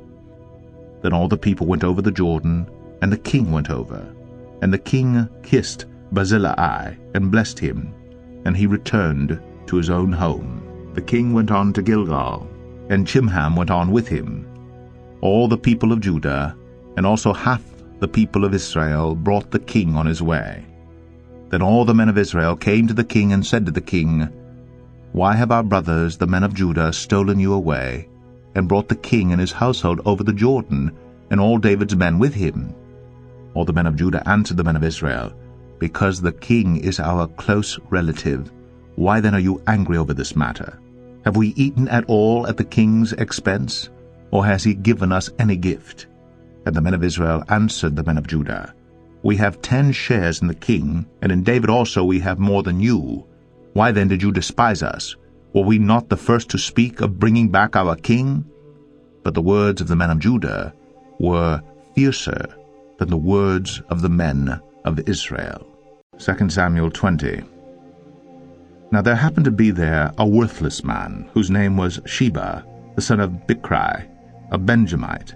And he blew the trumpet and said, We have no portion in David, and we have no inheritance in the son of Jesse. Every man to his tents, O Israel. So all the men of Israel withdrew from David and followed Sheba, the son of Bichri. But the men of Judah followed their king steadfastly from the Jordan to Jerusalem. And David came to his house at Jerusalem, and the king took the 10 concubines whom he had left to care for the house, and put them in a house under guard, and provided for them, but did not go into them. So they were shut up until the day of their death, living as if in widowhood. Then the king said to Amasa, "Call the men of Judah together to me within 3 days, and be here yourself." So Amasa went to summon Judah, but he delayed beyond the set time that had been appointed him. And David said to Abishai, "Now Sheba the son of Bichri will do us more harm than Absalom. Take your lord's servants and pursue him, lest he get himself to fortified cities and escape from us." And there went out after him Joab's men, and the Cherethites, and the Pelethites, and all the mighty men. They went out from Jerusalem to pursue Sheba the son of Bichri. When they were at the great stone that is in Gibeon, Amasa came to meet them. Now Joab was wearing a soldier's garment, and over it was a belt with a sword in its sheath fastened on his thigh. And as he went forward, it fell out. And Joab said to Amasa, "Is it well with you, my brother?" And Joab took Amasa by the beard with his right hand to kiss him. But Amasa did not observe the sword that was in Joab's hand. So Joab struck him with it in the stomach, and spilled his entrails to the ground without striking a second blow, and he died. Then Joab and Abishai his brother pursued Sheba the son of Bichri. And one of Joab's young men took his stand by Amasa and said, "Whoever favors Joab, and whoever is for David, let him follow Joab." And Amasa lay wallowing in his blood in the highway. And anyone who came by seeing him stopped. And when the man saw that all the people stopped, he carried Amasa out of the highway into the field, and threw a garment over him. When he was taken out of the highway, all the people went on after Joab to pursue Sheba, the son of Bichri. And Sheba passed through all the tribes of Israel to Abel of Beth-Maachah, and all the Bichrites assembled and followed him in. And all the men who were with Joab came and besieged him in Abel at Beth-Maachah. They cast up a mound against the city, and it stood against the rampart, and they were battering the wall to throw it down. Then a wise woman called from the city, "Listen, listen, tell Joab, 'Come here, that I may speak to you.' And he came near her, and the woman said, 'Are you Joab?' He answered, 'I am.' Then she said to him, 'Listen to the words of your servant.' And he answered, 'I am listening.' Then she said, 'They used to say in former times, Let them but ask counsel at Abel.' And so they settled a matter. I am one of those who are peaceable and faithful in Israel. You seek to destroy a city that is a mother in Israel. Why will you swallow up the heritage of the Lord?' Joab answered, 'Far be it from me, far be it, that I should swallow up or destroy. That is not true. But a man of the hill country of Ephraim called Sheba the son of Bichri has lifted up his hand against King David. Give up him alone, and I will withdraw from the city.' And the woman said to Joab, 'Behold, his head shall be thrown to you over the wall.' Then the woman went to all the people in her wisdom, and they cut off the head of Sheba the son of Bichri, and threw it out to Joab. So he blew the trumpet, and they dispersed from the city, every man to his home, and Joab returned to Jerusalem to the king. Now Joab was in command of all the army of Israel, and Benaiah the son of Jehoiada was in command of the Cherethites and the Pelethites, and Adoram was in charge of the forced labor, and Jehoshaphat the son of Ahilud was the recorder, and Sheva was secretary, and Zadok and Abiathar were priests, and Ira the Jairite was also David's priest. 2 Samuel 21. Now there was a famine in the days of David for 3 years, year after year. And David sought the face of the Lord, and the Lord said, There is blood guilt on Saul and on his house, because he put the Gibeonites to death. So the king called the Gibeonites and spoke to them. Now the Gibeonites were not of the people of Israel, but of the remnant of the Amorites. Although the people of Israel had sworn to spare them, Saul had sought to strike them down in his zeal for the people of Israel and Judah. And David said to the Gibeonites, What shall I do for you? And how shall I make atonement that you may bless the heritage of the Lord? The Gibeonite said to him, It is not a matter of silver or gold between us and Saul or his house, neither is it for us to put any man to death in Israel. And he said, What do you say that I shall do for you? They said to the king, The man who consumed us and planned to destroy us, so that we should have no place in all the territory of Israel, let 7 of his sons be given to us, so that we may hang them before the Lord at Gibeah of Saul, the chosen of the Lord. And the king said, I will give them. But the king spared Mephibosheth, the son of Saul's son Jonathan, because of the oath of the Lord that was between them, between David and Jonathan the son of Saul. The king took the 2 sons of Rizpah, the daughter of Aiah, whom she bore to Saul, Armoni and Mephibosheth, and the 5 sons of Merab, the daughter of Saul, whom she bore to Adriel, the son of Barzillai, the Maholathite. And he gave them into the hands of the Gibeonites, and they hanged them on the mountain before the Lord, and the 7 of them perished together. They were put to death in the first days of harvest, at the beginning of barley harvest. Then Rizpah, the daughter of Aiah, took sackcloth, and spread it for herself on the rock, from the beginning of the harvest until rain fell upon them from the heavens. And she did not allow the birds of the air to come upon them by day, or the beasts of the field by night. When David was told what Rizpah, the daughter of Aiah, the concubine of Saul, had done, David went and took the bones of Saul and the bones of his son Jonathan from the men of Jabesh Gilead, who had stolen them from the public square of Bethshan, where the Philistines had hanged them, on the day the Philistines killed Saul on Gilboa. And he brought up from there the bones of Saul, and the bones of his son Jonathan. And they gathered the bones of those who were hanged. And they buried the bones of Saul and his son Jonathan in the land of Benjamin in Zillah, in the tomb of Kish his father. And they did all that the king commanded. And after that God responded to the plea for the land. There was war again between the Philistines and Israel, and David went down together with his servants, and they fought against the Philistines. And David grew weary. And Ishbi-Benob, one of the descendants of the giants, whose spear weighed 300 shekels of bronze, and who was armed with a new sword, thought to kill David. But Abishai, the son of Zeruiah, came to his aid, and attacked the Philistine and killed him. Then David's men swore to him, You shall no longer go out with us to battle, lest you quench the lamp of Israel. After this there was again war with the Philistines at Gob. Then Sibbechai, the Hushathite, struck down Saph, who was one of the descendants of the giants. And there was again war with the Philistines at Gob.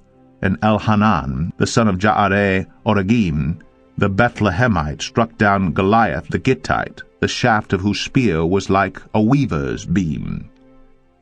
And there was again war at Gath, where there was a man of great stature, who had 6 fingers on each hand, and 6 toes on each foot, and 24 in number. And he also was descended from the giants. And when he taunted Israel, Jonathan the son of Shimei, David's brother, struck him down. These 4 were descended from the giants in Gath, and they fell by the hand of David and by the hand of his servants. 2 Samuel 22. And David spoke to the Lord the words of this song on the day when the Lord delivered him from the hand of all his enemies, and from the hand of Saul.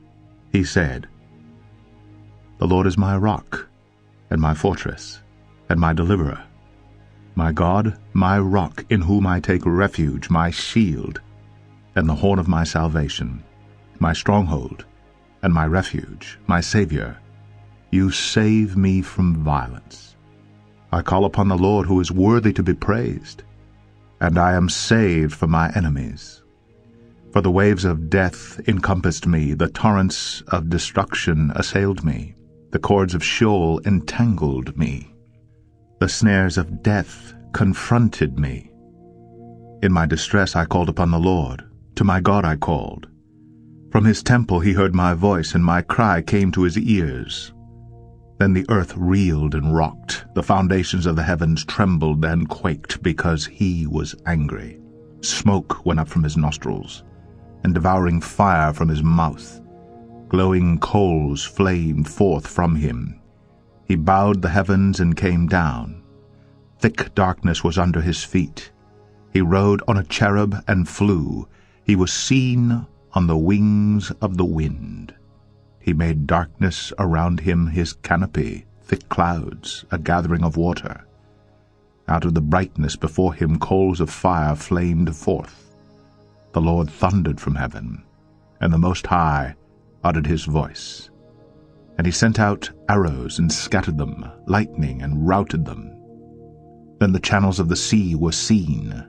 The foundations of the world were laid bare at the rebuke of the Lord, at the blast of the breath of his nostrils. He sent from on high. He took me. He drew me out of many waters. He rescued me from my strong enemy, from those who hated me, for they were too mighty for me. They confronted me in the day of my calamity. But the Lord was my support. He brought me out into a broad place. He rescued me because he delighted in me. The Lord dealt with me according to my righteousness, according to the cleanness of my hands. He rewarded me. For I have kept the ways of the Lord, and have not wickedly departed from my God. For all his rules were before me, and from his statutes I did not turn aside. I was blameless before him, and I kept myself from guilt. And the Lord has rewarded me according to my righteousness, according to my cleanness in his sight. With the merciful you show yourself merciful. With the blameless man you show yourself blameless.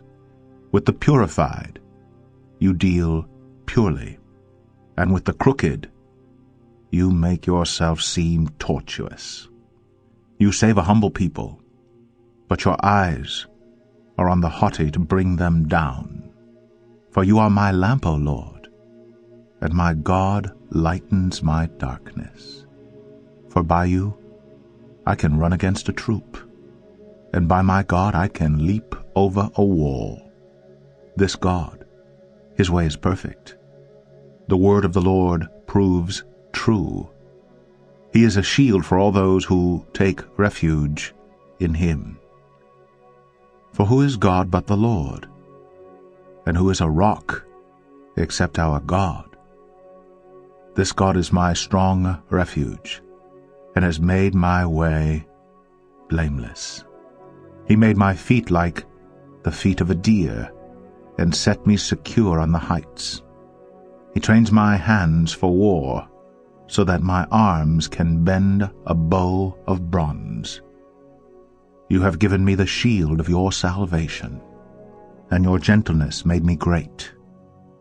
You gave a wide place for my steps under me, and my feet did not slip. I pursued my enemies and destroyed them, and did not turn back until they were consumed. I consumed them. I thrust them through so that they did not rise. They fell under my feet. For you equipped me with strength for the battle. You made those who rise against me sink under me. You made my enemies turn their backs to me, those who hated me, and I destroyed them. They looked, but there was none to save. They cried to the Lord, but he did not answer them. I beat them fine as the dust of the earth. I crushed them and stamped them down like the mire of the streets. You delivered me from strife with my people. You kept me as the head of the nations. People whom I had not known served me. Foreigners came cringing to me. As soon as they heard of me, they obeyed me. Foreigners lost heart and came trembling out of their fortresses. The Lord lives, and blessed be my rock, and exalted be my God, the rock of my salvation, the God who gave me vengeance, and brought down peoples under me, who brought me out from my enemies, You exalted me above those who rose against me. You delivered me from men of violence. For this I will praise you, O Lord, among the nations, and sing praises to your name. Great salvation he brings to his king, and shows steadfast love to his anointed, to David and his offspring forever.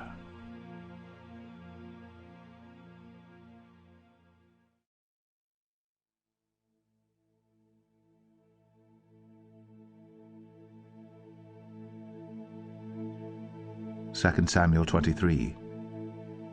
Now these are the last words of David.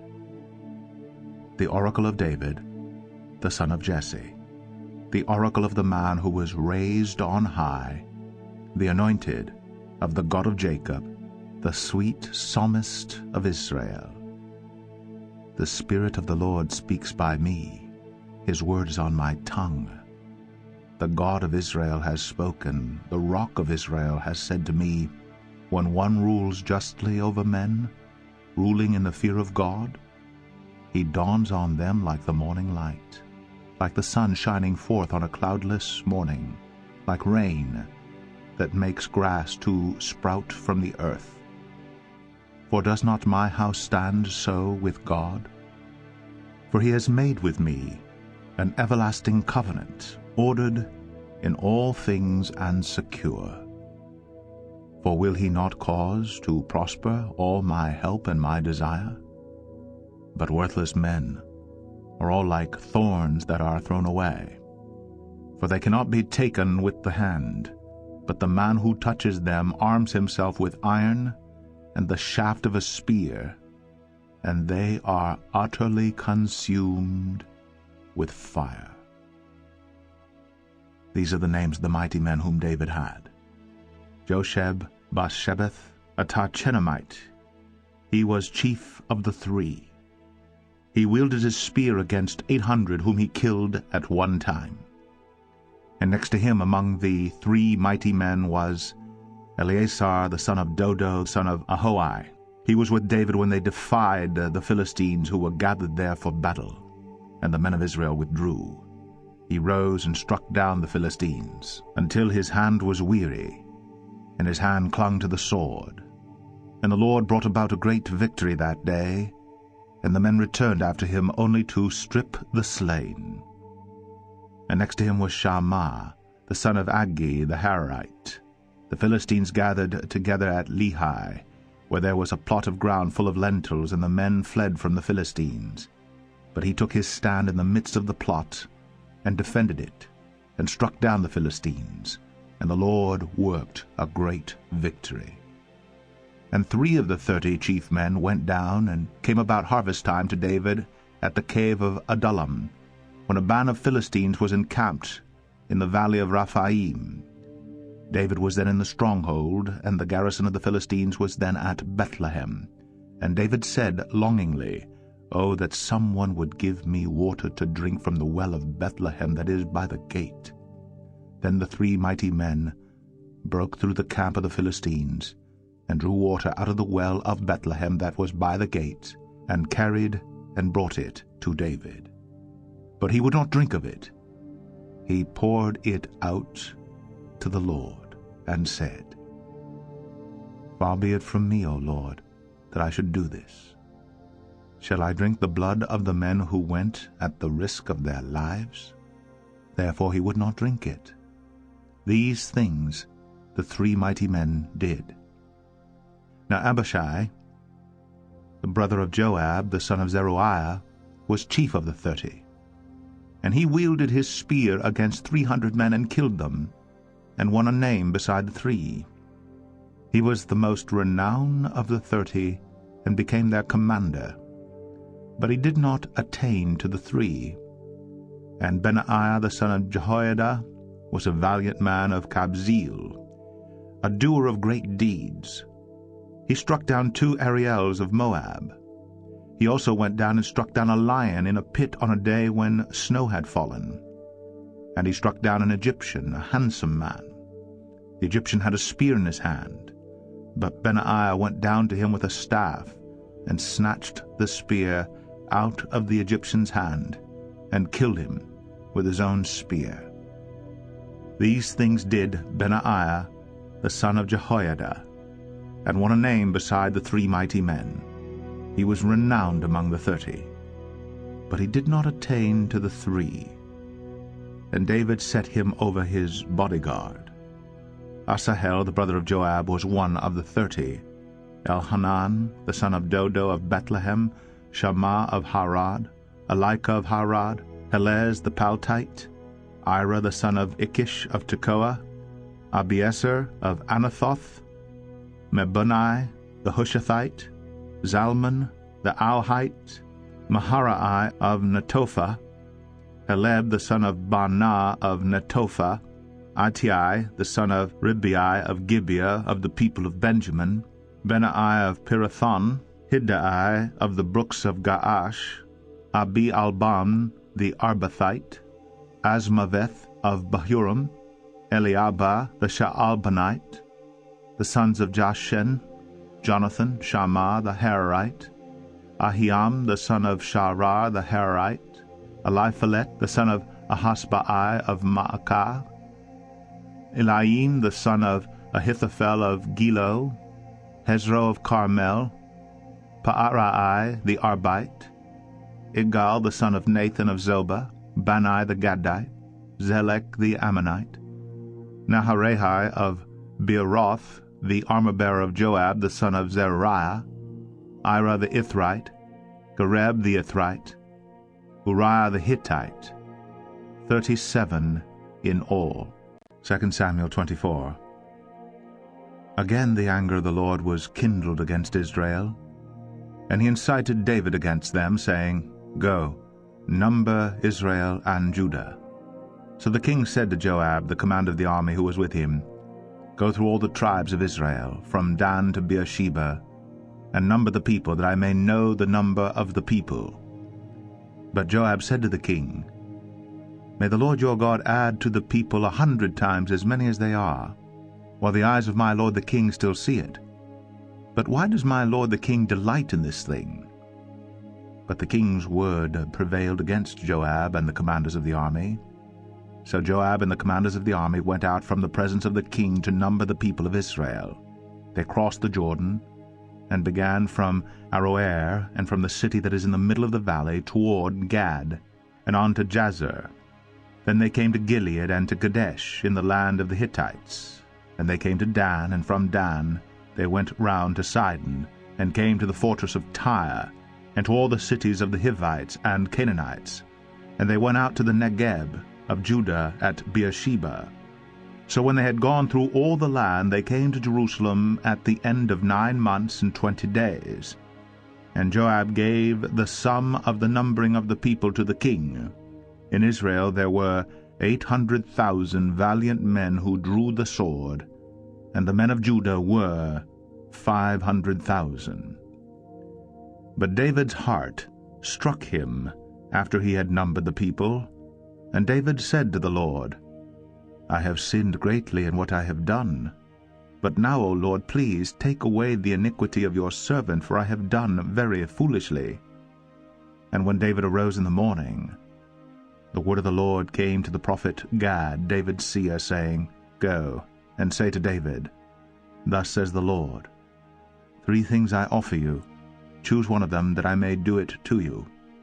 So Gad came to David and told him, and said to him, Shall 3 years of famine come to you in your land? Or will you flee 3 months before your foes while they pursue you? Or shall there be 3 days' pestilence in your land? Now consider, and decide what answer I shall return to him who sent me. Then David said to Gad, I am in great distress. Let us fall into the hand of the Lord, for his mercy is great. But let me not fall into the hand of man.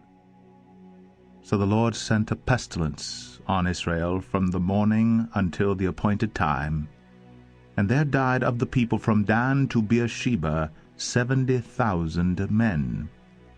And when the angel stretched out his hand toward Jerusalem to destroy it, the Lord relented from the calamity, and said to the angel who was working destruction among the people, "It is enough. Now stay your hand." And the angel of the Lord was by the threshing floor of Araunah the Jebusite. Then David spoke to the Lord when he saw the angel who was striking the people, and said, "Behold, I have sinned, and I have done wickedly. But these sheep, what have they done? Please, let your hand be against me and against my father's house." And Gad came that day to David and said to him, "Go up, raise an altar to the Lord on the threshing floor of Araunah the Jebusite." So David went up at Gad's word, as the Lord commanded. And when Araunah looked down, he saw the king and his servants coming on toward him. And Araunah went out and paid homage to the king with his face to the ground. And Araunah said, "Why has the Lord the king come to his servant?" David said, "To buy the threshing floor from you, in order to build an altar to the Lord, that the plague may be averted from the people." Then Araunah said to David, "Let my lord the king take and offer up what seems good to him.